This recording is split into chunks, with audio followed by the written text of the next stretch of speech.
Hey guys, hope you guys are doing well today.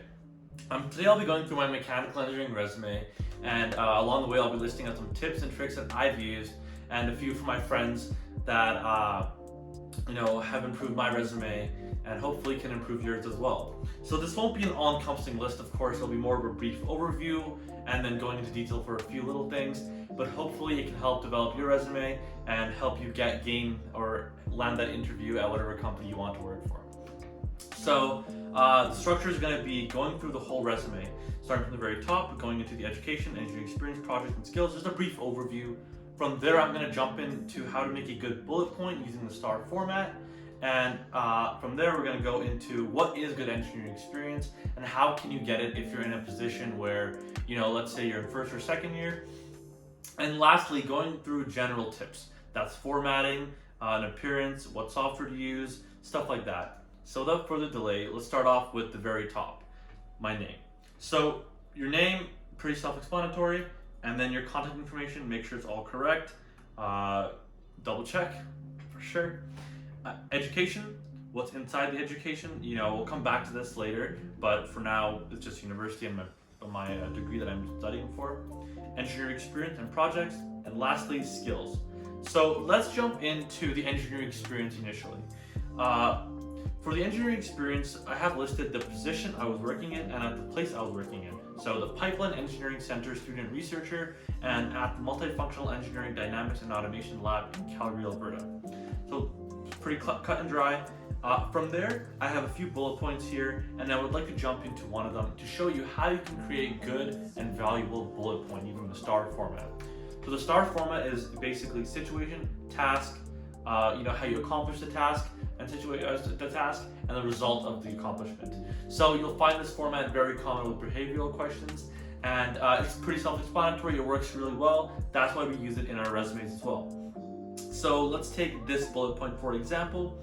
Developed application to provide elevation data from 2D pipeline maps using ArcGIS and Python-based API, reducing reliance on outsourcing. Great sentence. How is it made? Developed application to provide elevation data. That's a situation and task. Those two can be combined, and most times for this they will be combined. That's okay. From there you have using ArcGIS and Python-based API. That is how we accomplished the situation and task. What was the result of all of this? Reduced reliance on outsourcing. Clean, cut and dry. All of these are very similarly made. Designed, procured, and assembled hydrogen and natural gas blending experimental structure consisting of over 350 parts while cohering to gas distribution infrastructure requirements. Some of them will veer off the path, but ensure to have a few that follow the STAR format. One in particular that will veer off the path is statements of achievement. So in this case, awarded with the peer award recognizing academic excellence amongst the undergraduate student body. This is an achievement, and you can just stamp it on under each section. And so for projects, I have my download amount, and then for the COVID-19 design challenge, my position amongst the participants. Stuff like that doesn't follow the STAR format, but it's still good to have, so I wouldn't discourage it at all. I would definitely add it, and just make sure it's not on the longer end, put it on the shorter end, especially if it's in the project section. In general, the project section, if the stuff that's in the project section is relevant, I would highly suggest hyperlinking a link to your Behance or your personal portfolio inside of the PDF, which you can click on, it'll go to there, and if the company does care to know more, they can go through it on the website instead of cluttering up your resume. So beyond that leads directly into good engineering experience and how you can get that experience. So first things, do a lot of projects. Think of ideas that you can do, or even in school, do the projects that are optional or that you're doing as an assignment, but do them better. That's one way you can get good experience. Secondly, let's say you're applying for internship, you're getting no luck, but I've always thought about research being cool. Find a professor, look at what opportunities are available for an undergraduate student to conduct research over, let's say, your spring, summer term, your winter term, during your studying.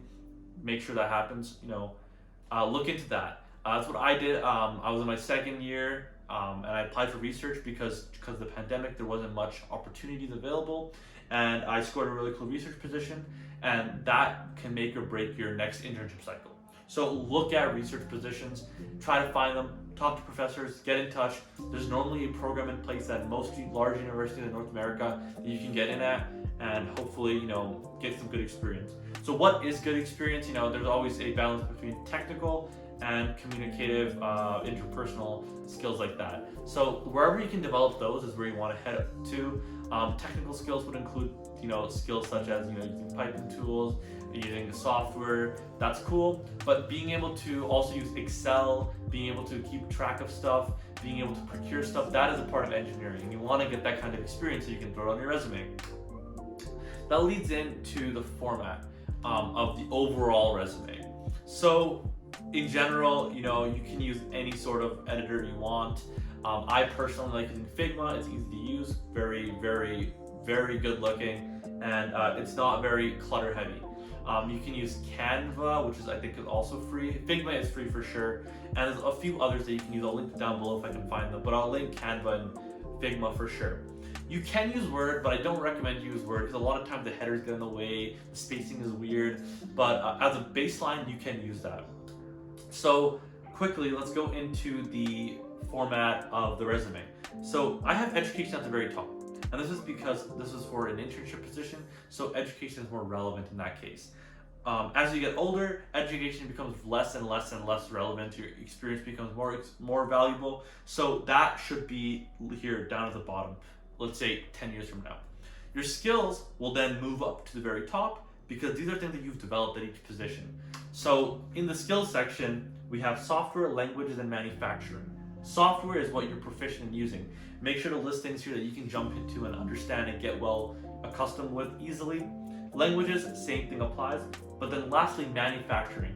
I don't see many people doing this, and I would love if more mechanical engineers did this because these are things that, are specific to us mechanical engineers, and they're great to have. So piping tools, power tools, water jet, 3D printing. If you're comfortable using this, if you have some sort of certification for them, even better. If you're a welder, if you're a previous tradesperson who decided to do engineering afterwards, that's even better. Add it, put it there, especially for field positions. They're looking for people who are familiar with the safety protocols in place for those power tools, or let's say whatever, bandsaws, cool. I do want to touch on and now I want to go back to the education section. Sorry for being all over the place. So with the education section, you have your university, you have your degree, you have your Dean's List and cumulative GPA. These two, you don't have to put it here. A lot of companies don't care, or I find that most companies don't care, and you can put it there if you like to put it there. It's not mandatory. I don't think it's going to make or break anything. There might be some companies that care more, other companies might not care more, and if they do like you and you don't put your GPA there, they can always request your GPA. So it's not like you won't get that position. You can just send it in later. On the very right, you can see for the formatting, make sure all of the dates are in the same type of format. Don't mess around with changing the format regarding that. It's pretty cut and dry. And the organization of the positions should be from present to later. In this case, I didn't do that. I put my engineering experience above my solar car experience just because I found that my engineering experience was a bit more valuable at the time. So, that's why I put it above it. But the proper way to do it is to put your most present experience and then your other experience underneath that. That's what I would follow. And as you're going to find with time, your project section will either increase or decrease. So in my case, I no longer have these two bottom ones in my project section. I only have one project there. The other two aren't as relevant to the position I am in my current career. So everything is adjustable. Make sure to keep your resume updated.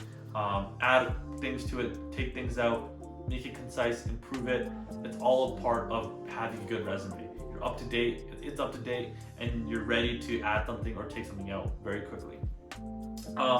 Beyond that, there isn't a lot more I would like to go into for this video. If there are any other things you would like me to go into regarding how to make a good bullet point, how to do the organization, how to use Figma, I can do that for sure. Once again, this isn't an all-encompassing list. This is more so just a quick overview of how you should build your resume out. I will link a few templates down below, and if you would like to see this template in more detail, I can also link it down below. Besides that, thank you for watching, and I appreciate your time.